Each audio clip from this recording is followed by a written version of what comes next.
Bismillahirrahmanirrahim. Assalamualaikum warahmatullahi wabarakatuh. Waalaikumsalam warahmatullahi wabarakatuh. Sore ini bagaimana kabarnya teman-teman semua? Alhamdulillah. Baik. Pada sore hari ini kita akan memulai melanjutkan perkuliahan kita, yaitu kuliah sosiolinguistik. Pada pertemuan yang lalu kita sudah melakukan tentang perkuliahan. Saya juga sudah menjelaskan tentang bagaimana nantinya output dari perkuliahan ini. Inilah kuliah dari pertemuan kedua pada mata kuliah sosiolinguistik.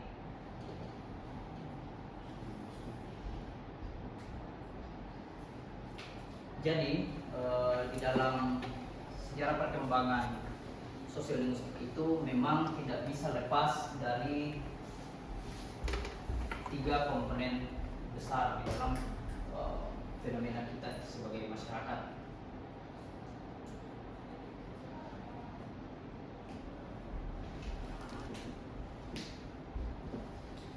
Jadi sejarah lahirnya sosiolinguistik ini tentu dipengaruhi oleh kebutuhan manusia untuk tetap bisa survive di dalam kehidupan di masyarakat. Karena sebagaimana di dalam disiplin ilmu sosiologi menjelaskan bahwa manusia itu tidak bisa hidup normal kalau tidak bermasyarakat. Jadi penggambarannya adalah manusia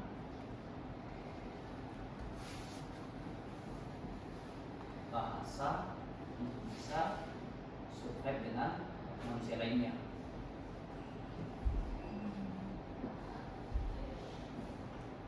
Atau masyarakat. Kenapa bisa seperti itu? Karena teman-teman semua harus memahami bahwa sejak peradaban manusia lahir di muka bumi ini tidak bisa lepas dengan yang namanya kepentingan berbahasa. Sejak zaman purba, manusia untuk bisa berkomunikasi dengan sesamanya itu membutuhkan yang namanya medium yang kita sebut sebagai bahasa. Oleh karena itu, bahasa secara sederhana bisa kita definisikan sebagai suatu tools atau medium untuk menyampaikan makna isi pikiran kita kepada orang lain. Seperti itu sederhananya. Nah, di dalam sejarah perkembangan yang lebih terstruktur, sosiolinguistik itu bermula pada abad ke-20 sebagai cabang linguistik yang meneliti hubungan antara bahasa dengan masyarakat. Tentu berlakunya kita sebagai manusia. Begitu. Tentu ada hubungannya dengan semacam kalau kita masuk ke dalam teori tesa dan antitesa itu bisa kita maknai sebagai manusia sebagai makhluk yang berbahasa, lalu ada masyarakat sebagai objek kajian sosiologi. Lalu ketika ini melakukan semacam dialektika, maka lahirlah semacam satu sub pembahasan yang kita sebut sebagai sosiolinguistik itu sendiri. Nah, perkembangan disiplin ilmu itu juga awalnya dipengaruhi oleh penelitian di bidang antropologi linguistik dan dialektologi sosiolinguistik tumbuh menjadi bidang interdisipliner. Jadi memang kedudukan dari sosiolinguistik itu teman-teman semua tentu berbeda dari kajian linguistik mikro. Jadi teman-teman semua di jurusan pendidikan bahasa dan sastra Indonesia itu tentu sudah menerima mata kuliah fonologi, morfologi, sintaksis dan sebagainya. Nah, itu semua adalah masuk ke dalam jejaring kelompok linguistik yang kita sebut sebagai linguistik mikro atau linguistik struktural. Nah, sedangkan posisi sosiolinguistik itu tidak bisa kita masukkan ke dalam linguistik mikro karena dia cakupannya bertalian antara sosial dan linguistik, sehingga dia disebut sebagai kelompok besar dalam kajian linguistik makro. Itu karena dia beririsan dengan sosiologi dan linguistik. Nah, tokoh yang menjadi pionir di dalam kajian linguistik ini, sosiolinguistik ini adalah William Labov, dan teman semua bisa cek nanti literaturnya karena kita menggunakan bukunya Pak Mansur Pateda tentang sosial linguistik. Nah, apa yang dipelajari di dalam sosial linguistik? Fokusnya adalah masyarakat dan fungsi sosial. Mengkaji bagaimana bahasa itu dipengaruhi oleh struktur sosial, termasuk budaya, status, dan kelompok sosial. Fungsinya mengidentifikasi bagaimana bahasa itu digunakan serta menyampaikan makna sosial untuk membangun hubungan antar masyarakat. Jadi misalnya sesama masyarakat Gorontalo itu, bahasa Gorontalo itu memiliki fungsi untuk digunakan membangun hubungan kekeluargaan sesama masyarakat Gorontalo. Tapi dalam penjabaran sosial linguistik itu orang yang di luar dari Gorontalo pun juga bisa membangun hubungan keterikatan dengan masuk ke dalam sosial linguistik itu sendiri. Kita akan masuk.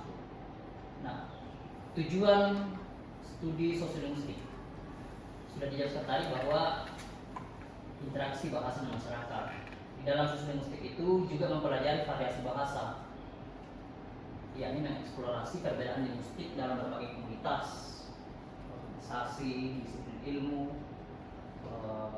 dalam kebudayaan Gorontalo, etnis Makassar misalnya, Mandar, di Bandung, apalagi kalau di Bandung Sunda misalnya, itu kan semua punya variasi bahasa, dan itu tentu akan menjadi identitas budaya tersendiri. Nah, konsep-konsep utama dalam sosial linguistik itu adalah variasi bahasa. Apa yang dipelajari dalam variasi bahasa itu? Teman-teman semua bisa lihat di situ dibahas tentang bagaimana dialeknya, aksennya, ragam bahasa yang digunakan di dalam kelompok sosial tertentu. Misalnya dari suku Mandar, bagaimana dialeknya, suku Gorontalo, Jawa, dan sebagainya. Bugis. Komunitas tutur juga sangat berperan penting di dalam kajian sosial linguistik itu sendiri. Yang ketiga, jaringan sosial, menjelaskan bagaimana hubungan dalam masyarakat seperti ikatan kekerabatan, kelompok kerja, itu semua sangat mempengaruhi pilihan bahasa individu.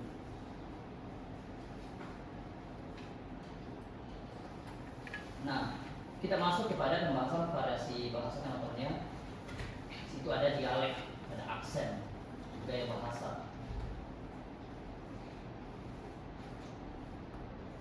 Nah, ini juga salah satu faktor yang mempengaruhi di dalam kajian sosial linguistik itu sendiri, yakni faktor sosial dalam bahasa. Yang pertama itu usia. Seseorang, misalnya seorang mahasiswa, bagaimana ia berbicara dengan dosennya. Ada gap usia di situ yang berpengaruh di situ. Bagaimana pilihan kata seorang mahasiswa, misalnya izin Pak, boleh bertanya, dan sebagainya. Status sosial. Orang dengan status lebih tinggi cenderung menggunakan bahasa yang formal. Status sosial itu misalnya kelompok yang terdidik, dengan kalau misalnya dalam hierarki kajian sosial itu ada yang terdidik, ada yang menengah, ada yang masyarakat luas. Jenis kelamin budaya juga seperti itu. Norma budaya mempengaruhi ekspresi budaya, termasuk tata krama bicara dan tingkat keformalan dalam interaksi. Nah, lanjut teman-teman semua. Nah, perubahan bahasa. Di dalam kuliah sosial linguistik ini, perubahan bahasa juga menjadi topik yang sangat penting, evolusi bahasa. Bagaimana bahasa yang dulunya tidak kita kenal, lalu hadir, lalu berevolusi menjadi satu bahasa yang sering kita dengar. Misalnya dahulu kita tidak pernah mendengar istilah YouTube misalnya. Lalu tiba-tiba karena keperluan, kebutuhan zaman, kemajuan teknologi, muncul kata-kata yang sering disebut dengan YouTube. Lalu ada kata kerjanya YouTubers dan sebagainya.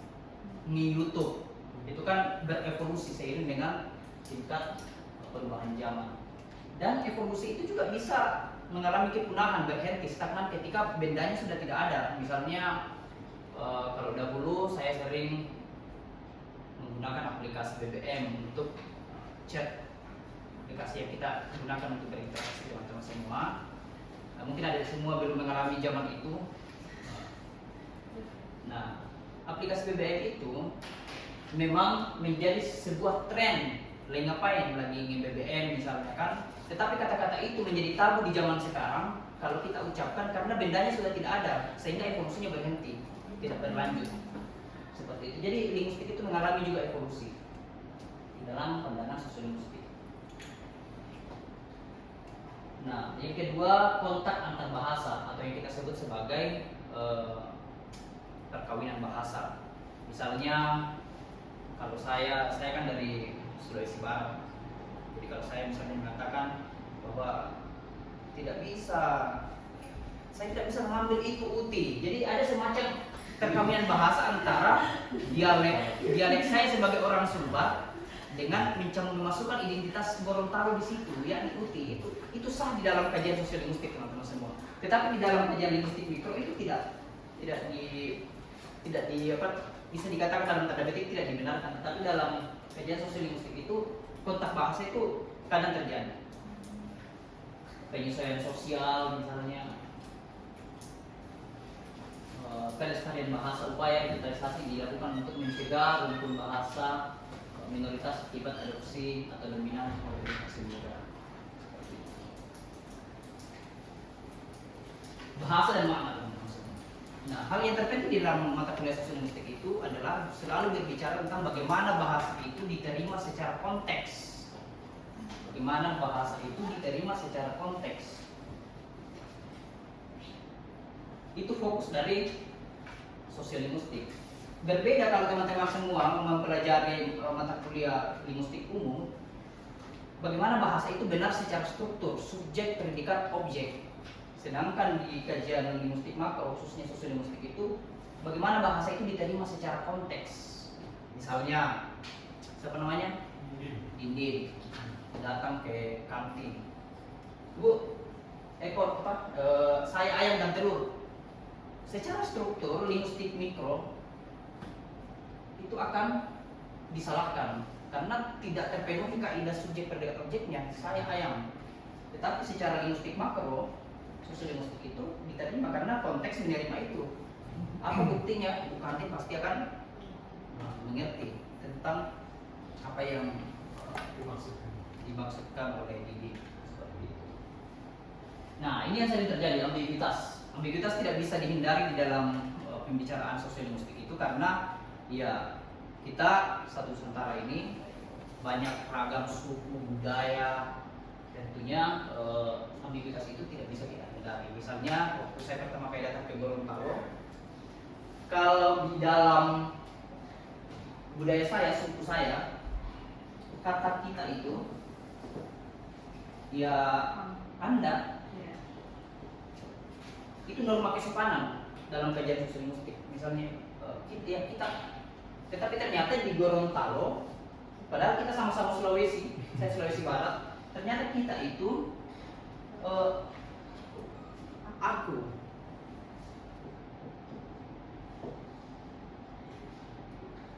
Sedangkan dalam bahasa Indonesia kita itu ya kami, kita semua kami.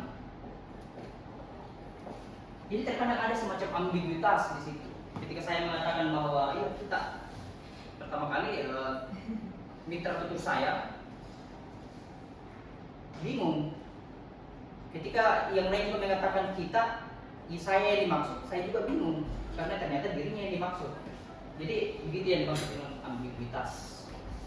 Ada ketidaksesuaian makna konteks budaya di situ, dan itu ya hanya bisa dilakukan ketika kita sudah berbaur dengan kebudayaan itu sendiri. Misalnya saya sudah perlahan menjadi warga Gorontalo, sudah bisa mempelajari bagaimana nilai-nilai budaya, kebahasaannya dan sebagainya. Yang terakhir simbolisme. Nah, yang selanjutnya bahasa, budaya, dan identitas. Ekspresi budaya, teman-teman semua, identitas individu, kolaborasi antar budaya. Nah, setiap bahasa itu mencerminkan nilai budaya tertentu. Misalnya kita di Sulawesi, kata iye itu di Gorontalo apakah kata iya itu masuk di dalam norma kesopanan teman-teman? Karena kalau kami yang di Makassar itu, Sulawesi Barat juga berlaku memuju karena secara kesejarahan antara Sulawesi Barat dengan Mandar itu kan satu. Sehingga kata norma kesopanan itu kita iya itu sangat-sangat positif maknanya. Tapi kalau di Gorontalo kira-kira gimana dalam kajian sosial linguistik? Tidak ada ya. Nah, dan itu sudah menjadi ekspresi budaya sebagai orang selatan. Bahkan kalau orang Gorontalo, pertama kali saya datang di Gorontalo dia kira saya orang Makassar, padahal saya orang Sulawesi Barat menuju. Tapi memang satu rumpun karena punya nilai adat dan budaya yang mirip. Nah, identitas individu, dialek, pilihan kata dan pola bicara itu membantu seseorang menuju identitas etnis regional. Misalnya Adinda Didin, misalnya dari Bandung kan, dari Bandung. Otomatis komunitas Bandung di sini masih terbatas. Misalnya belum banyak yang dikenalkan. Nah, sama roti bakar. Ya. Nah, misalnya tadi di UNG, pasti Didin menggunakan struktur bahasa yang sangat bahasa Indonesia banget. Nah, sebagai bahasa persatuan kan.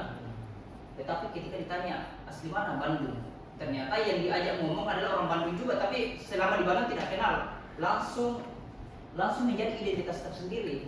Bahkan di dalam kajian sosial linguistik nanti akan dibahas juga ada namanya alih kode campur kode, itu akan beralih bahasa Indonesia menjadi bahasa apalagi kalau di Bandung sukunya Sunda. Nah, seperti itu. Saya juga mengalami hal yang serupa. Saya pakai bahasa Indonesia datang di Gorontalo, itu tahu bahwa yang saya ajak bicara itu adalah orang Makassar misalnya, satu rumpun, langsung berubah dialeknya menjadi dialek selatan.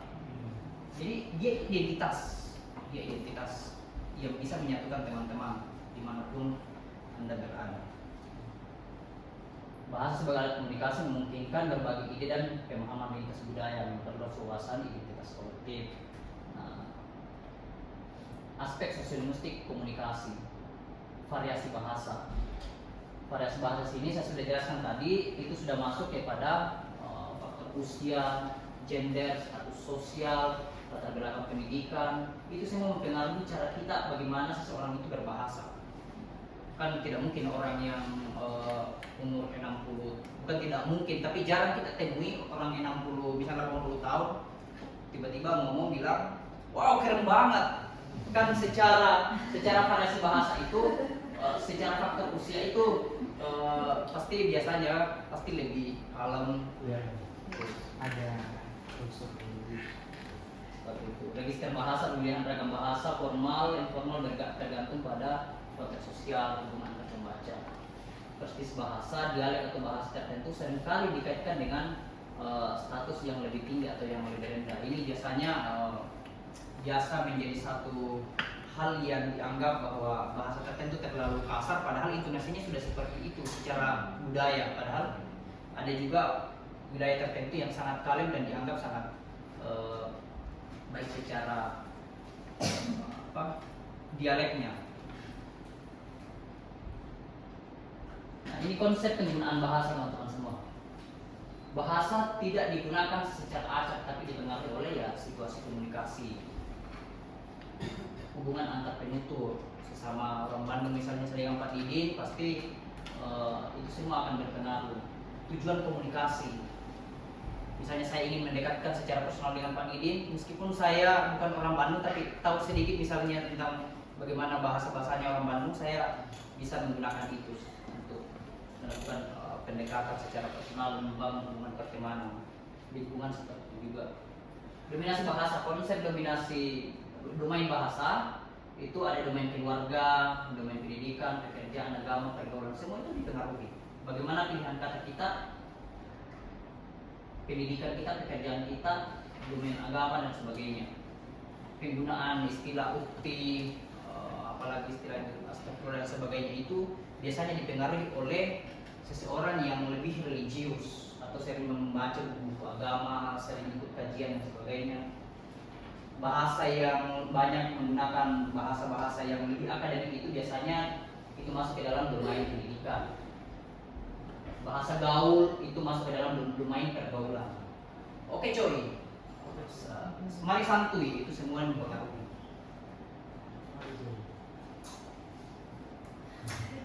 Pilihan bahasa dalam masyarakat, siapa teman bicara, situasi komunikasi, tujuan komunikasi, identitas sosial. Sekiranya yang juga tadi masuk dalam penjelasan saya.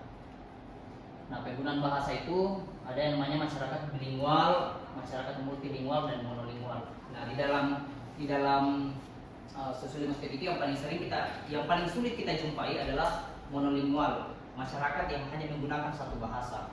Waktu saya ber-KKN dulu sangat pelosok yang saya tempati, itu ada masyarakat yang memang bahasa Indonesia pun dia tidak bisa, karena memang dia lahir, tumbuh, dan akan tetap selamanya di daerah itu dan hanya tahu bahasa lokal itu. Masyarakat multilingual itu ya kemampuan menggunakan bahasa lebih dari dua, bahasa lokal, bahasa Indonesia, bahasa Arab, dan sebagainya. Nah, ini konsep dasar kode dalam sosiolingwistik. Apa itu kode? Apa itu alih kode? Apa itu campur kode? Jadi sederhananya, kode adalah istilah yang digunakan untuk menyebut ragam bahasa yang dipilih oleh penutur. Misalnya saya menggunakan bahasa Indonesia, yaitu masuk dalam kode. Alih kode, misalnya saya tahu bahwa Pak Didin adalah orang Sunda. Saya misalnya anggap saya juga orang Sunda, maka saya menggunakan bahasa Sunda untuk memudahkan komunikasi saya dengan Pak Didin. Misalnya campur kode itu situasinya, misalnya saya tidak kenal Pak Didin, tapi dalam percakapannya ternyata orang Bandung. Nah, seperti itu. Jadi seperti itu teman-teman ya. Jadi sebagai kesimpulan bahwa sosiolingwistik itu selalu berbicara tentang bagaimana bahasa itu dilihat dan diterima secara konteks sosial. Seperti itu. Nah, untuk tugas minggu depan teman-teman semua diharapkan bisa semacam melakukan mini riset, baik itu di media sosial, di masyarakat itu bisa masyarakat akademik, bisa masyarakat lingkungan teman-teman tinggal, untuk menganalisa bagaimana fenomena bahasa ditinjau dari domain usia, kode, campur kode, dan sebagainya. Oke, itulah pembahasan kita pada pertemuan kedua hari ini. Semoga mendapatkan kebermanfaat bagi kita semua. Saya akhiri dengan ucapan wabillahi taufiq hidayah. Wassalamualaikum warahmatullahi wabarakatuh. Waalaikumsalam.